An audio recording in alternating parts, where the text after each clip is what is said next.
All right. Today on the Fireside Chat with Coach Will Jones of North Carolina A&T, Ponce Tidwell, and George Lynch. Coach, how's it going out there this season, start of the season? Hey, man, we've been ripping and running. They call us road runners right now. We've been East Coast, West Coast. We've been to the North Pole, the South Pole. But we came back with everybody intact, and I think we're playing some pretty good ball right now.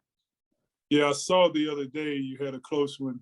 You were able to pull it out against, was it East Tennessee State? Yeah. East Tennessee's traditionally been one of the better mid-majors in the country. And we were able to, go win a game on their home floor and have gotten some pretty good traction from a media standpoint over the last probably, day and a half. And it was a good win for the program. Well, congrats. Hopefully some of that X's and O's you saw at the Hornets training camp, you're able to implement that and get some wins out there. Hey, man, don't give him my secret, man. You can't be giving out my secrets, man. Hey, man, listen, let me keep those intact.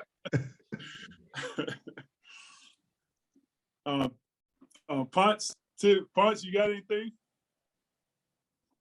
Well, just congrats again, Coach, on the win the other night. And I know we'll chop it up a little bit more in more detail on that. But watching the program over the course of the season, I know you're, making progress and kind of, figuring out how the pieces fit. And I think we've been missing a couple of pieces, and I'd love to hear kind of on adding Colin Smith the other night and the impact that he had on the game at East Tennessee. Yeah, I was, fighting. That situation was very serious because Colin wanted to play the night before.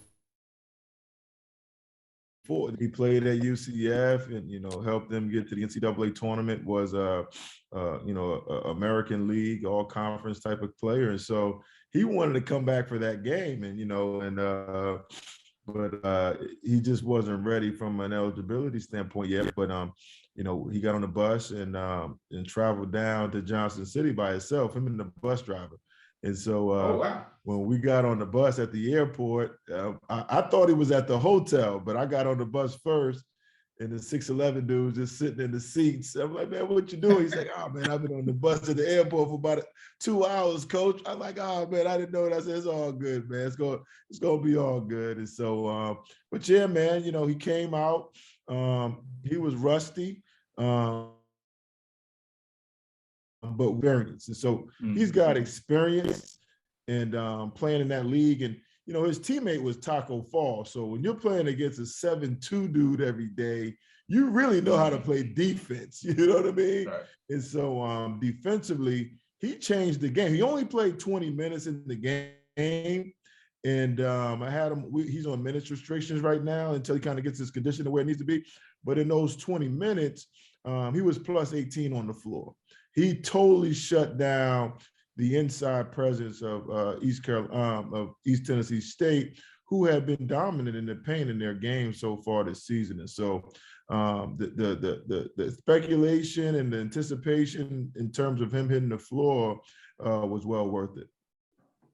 Well, Coach, I want to talk a little bit about you coming up to Newark this weekend to play in the Michael B. Jordan Legacy Classic. And want to talk about what that means to you, your team, the opportunities given HBCUs. I think the game is going to be TNT is going to be covering it. And your players excited about it. They talking about it. How's it going in the locker room? Let me tell you this, first and foremost, kudos to Michael J. for doing this deal, putting it together, and having the vision for this. Secondly, not only the vision, man, he's put the resources behind this thing for the players to want to play in this thing. I mean, we walked in the gym 2 weeks ago and our arena looks like the NBA draft. I mean, they got lights, cameras, the whole gym. I mean, at the top, at the bottom, on the floor, a high level of marketing and exposure for these players. And so The guys are, looking forward to getting to New Jersey. They're putting things out on social media. That's where they live in terms of how they operate and communicate. So the way they've done it on social media, with him being on TNT and NBA with Shaq, Kenny, and Ernie with the TNT crew. All of that stuff goes into the resources he's put behind this event. And I'm looking forward to it. They're looking forward to getting to New Jersey and playing Howard, man, and a really, two schools, the North Carolina A&T. They did their research in terms of the schools too. That A&T and Howard rivalry goes back way before this version of North Carolina A&T basketball, and so I know a lot of alumni are looking forward to that. Oh, it's great. So I got to give a shout out to a couple of our sponsors. Amazon, who's a big sponsor for the HBCU Heroes Legacy Summit for Career. We're inviting all alumni who's going to be watching this to come out tomorrow. There are going to be plenty of Fortune 500 companies out there looking to hire, offering intern opportunities for students at Howard, A&T, Hampton, and North Carolina Central. So we got a slate of great things for students at HBCUs along with the game coming up.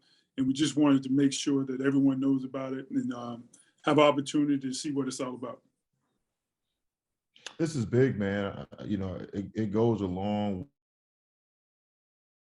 with it, right after the George Floyd deal, about these guys being in school for 4 years, getting a degree. And when they leave here, they're leaders. All right. We've been letting these leaders go back.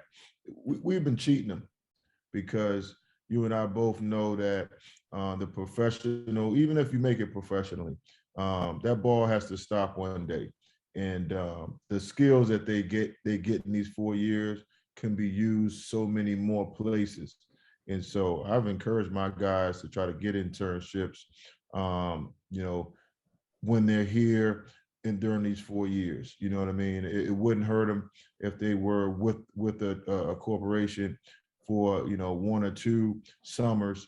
That's going to help them in the long run in terms of their overall development, man. So I think this is big, and I appreciate you guys putting this on. Yeah, it's great. I think being an athlete, especially when you're winning games like they are, your group is winning.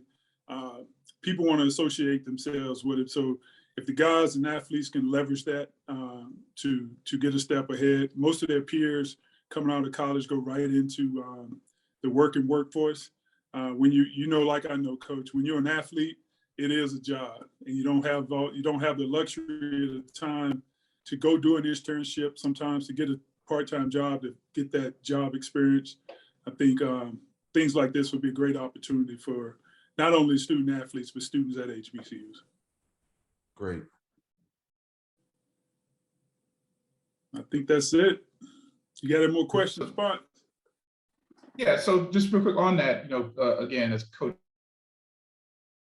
Jordan is doing, and obviously, he's from Newark and wanting to bring that HBCU experience to Newark and give, these institutions greater exposure and opportunity. We saw yesterday the announcement in football that Jackson State, was able to flip the #1 overall, recruit from Florida State to Jackson State. Watching some of the media reaction or social media reaction, people saying the young man's making a mistake, or these schools, he's going to suffer academically as well as athletically and everything. And I think it's showing that there's a lack of awareness in terms of the prominence of our HBCU institutions across the board in all resources. And so, we just mentioned Colin Smith at the beginning, Coach. So, you had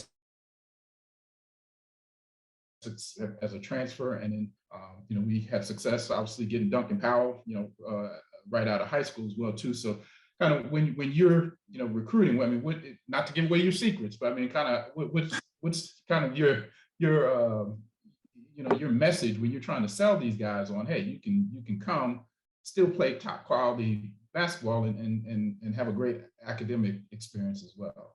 Yeah, I think the biggest thing in terms of recruiting is that relationship piece, and not relationships in terms of, you know, me being your best friend, but some type of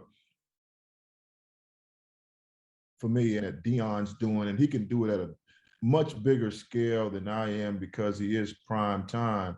But when these kids look at Deion, they can relate to who he is as a man, and where his background is, where he's from, and the struggles that he had to, you know, come through as a high school kid, and he can tell those stories from the college standpoint and the professional standpoint, and he can back it up with his success and his connections to help kids get to the next level. For me, the biggest thing that helps me with recruiting is I had a chance to train some guys and one thing that I realized during that time was these guys are kids.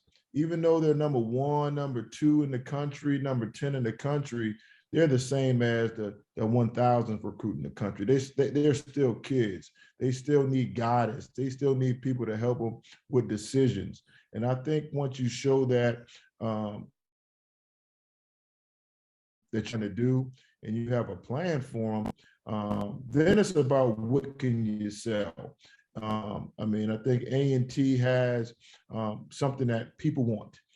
You know, when they come to campus and they see what we've done academically, the success, the Aggie pride, the alumni, that stuff has been in the works for years, and it's been built up to a place that where we can go in the airport everywhere we go. And when I tell a kid, hey man, everywhere we go, people are going to be yelling out Aggie pride. And when we go in the airport or we go across the country, in the most remote places, you got people coming out saying Aggie pride. And that's just backing up exactly what I'm selling and recruiting in terms of, you know, we have something here at A&T that I think any athlete would have say, you know what, let me take a look. I don't know yet, but let me take a look. And if I can get a kid to take a look, then I think I can have a chance to get him to say yes. And that's really what it's all about. And I think you're going to start seeing a lot more of that. But you got to have your house in order. And I've always said that you got to have your house in order to make sure that, you know, you can support what those dreams are for those young men and women.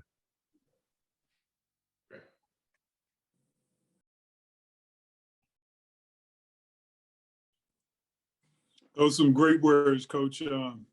Yeah, I was one of those guys when coming up. I heard about HBCUs because my uncles went, but I was never able to campus and get the experience.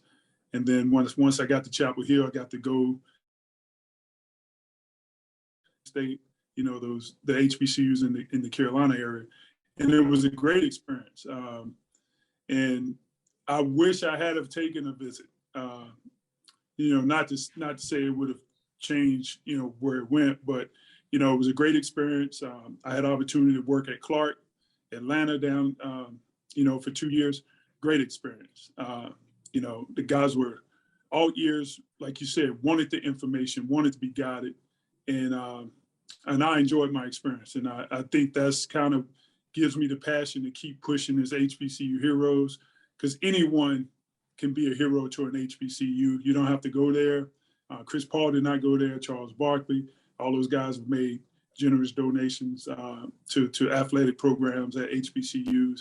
And our people, we have to do more of that. Give back to our HBCUs, support the students and the student athletes on those campuses, and you know, help support and make change. You know, George, is you know, I'm really passionate about this because it's Black businesses, it's HBCUs, it's supporting each other. It's the missing piece, and investing in who we are. That doesn't mean that we can't go to the North Carolinas or the Virginias or, you know, of the world. Those places produce opportunities also for African Americans. But at the end of the day, we need to support each other more in whatever venture that we're trying to get done.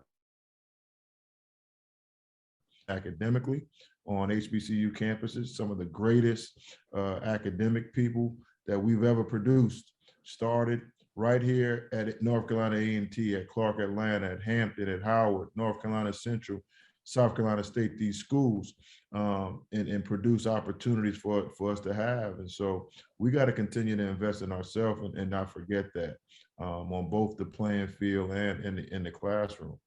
Exactly. So George, I just wanted to say to Coach real quick. I know, you know, when you made the reference that, you know, Deion can do things at a different level because he is prime time, and I get it, obviously understand it, but hey, don't sell yourself short, Coach. Oh no, Deion's in second place. Hey, look, hey, listen, Deion. We gonna listen. I had this thing done before you took the job, man. There you go. I've been doing this thing a little, just a couple months before you. But listen, man, we moving some things over here at A&T, man. We making some things happen. There you go. Well, seriously, George, like I said, on behalf of, like, you know, our alumni base, our athletic foundation, we couldn't be more pleased with Coach Jones and what he's doing and the direction that he's taking us. And like I said, we got our prime time, and he's young and upcoming, and we know we're on the cusp of really big things with Coach. So looking forward to a big weekend in Jersey.